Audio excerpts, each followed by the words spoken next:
Hello friends, தி சொர்ணரி ஸ்டைலில் இன்றைக்கி நம்ம பார்க்குறது ரொம்ப ஈஸியான முறையில் செய்கிற மாதிரியான பருப்பு கேசரி தாங்க. இது நெய்வேத்தியமாக செய்கிறதுக்கும் ரொம்ப ஈஸியாக இருக்கும். 10 நிமிஷத்தில் செஞ்சு முடிச்சிடலாங்க. ரொம்ப ஈஸியான மெத்தடில் செய்யலாம். வாங்க பார்க்கலாம். ரொம்ப டேஸ்ட்டாக இருக்கும். இப்போ இதுக்கு நான் 1 கப் பாசிப்பருப்பு எடுத்திருக்கேங்க. இந்த பருப்பு நல்லா நம்ம வாசனை வர்ற அளவுக்கு, கலர் மாறுற அளவுக்கு நல்லா நீங்கள் ட்ரை ரோஸ்ட் பண்ணிக்கணும். வெறும் வாணலில் நம்ம அதை வறுத்து எடுத்துக்கிறோங்க. நல்லா இந்த அளவுக்கு செவக்க வறுத்துக்கோங்க. இதை மிக்சியில் நம்ம ரவா பதத்துக்கு, ரவா இருக்குல்ல, அந்த கன்சிஸ்டன்சிக்கு நம்ம உடச்சிங்கன்னா போதும். மிக்சியில் கொஞ்சம் அந்த கரகரப்பு தன்மையோடு இருந்துச்சுன்னா கரெக்டாக இருக்கும் உங்களுக்கு. அப்போ தான் உங்களுக்கு அந்த டெக்ஸ்சர் நம்ம அப்படியே கேசரி மாதிரியே இருக்கும். நல்லா இந்த மாதிரி ஒரு சிம்மரில் வச்சு நீங்கள் வறுத்து எடுத்துக்கோங்க. அதுக்கப்புறம் மிக்சி ஜாரில் போட்டு நம்ம இப்போ அரைச்சி எடுத்துக்க போகிறோம். இதுக்கு நான் இன்றைக்கி வெள்ளை சக்கரை டைம் இல்லைங்கிறனால டக்குன்னு நான் அவசரமாக நெய்வேத்தியம் செய்யணுன்றதுனால நான் போட்டேங்க. உங்கள் வீட்டில் நீங்கள் நாட்டு சக்கரை தான் பயன்படுத்திங்கன்னா நீங்கள் அதையும் போட்டுக்கலாம். இல்லை வெல்லம் போட்டு செய்வோம் அப்படின்னாக்கா அதே மாதிரி 1 கப் பாசிப்பருப்பு எடுத்திங்கன்னா அதுக்கு நீங்கள் 3/4லேருந்து 1 கப் வரைக்கும் நம்ம வெல்லம் எடுத்துக்கலாம். கரெக்டாக இருக்கும். 2.5 கப்பு வரைக்கும் தண்ணி நான் வச்சுருக்கேங்க. ஆனால் அதுக்கு 2 கப்பு போதுமான அளவு. நீங்கள் அதுவே போதுனாலும் அதோட விட்டுருக்கலாம். ஏன்னா நம்ம நல்லா இது ரவா பதத்துக்கு இருக்கிறதுனால சட்டுன்னு வெந்துடும். நல்லா வறுத்து பொடி பண்ணதை நான் இப்போ ஒரு வாணலில் நெய் கொஞ்சமாக, ரொம்ப இல்லைங்க, 2 டீஸ்பூன் தான் நெய் விட்டுருக்கேன். அதுலேயே முந்திரி பருப்பு வறுத்து எடுத்து வச்சுக்கிட்டேன் தனியாக.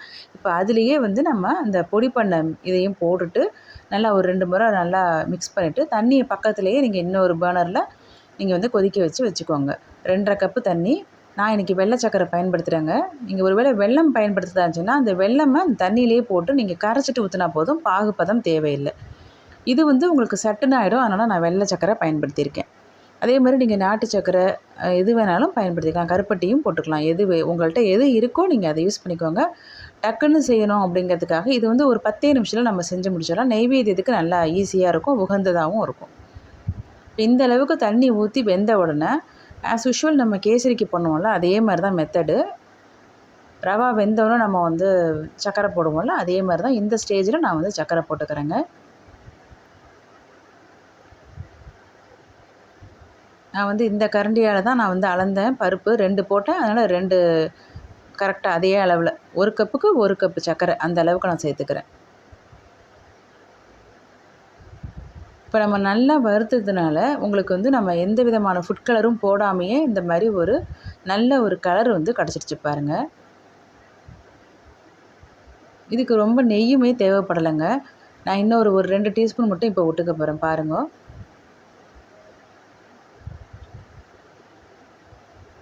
ரொம்ப அதிகம் நெய் சேர்க்கலைங்க.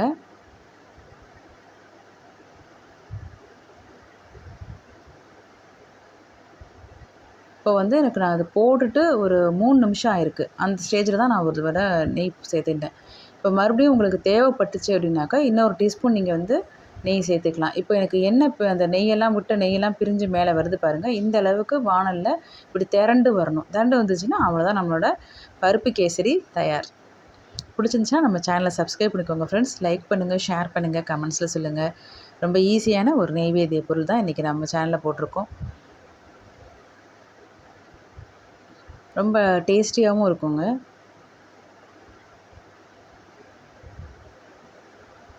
பருப்பு வேக வச்சு செய்கிறத விட இந்த மாதிரி செய்கிறது உங்களுக்கு சட்டுன்னு ஆகிடும். ஒரு முறை ட்ரை பண்ணி பாருங்கள். Bye friends.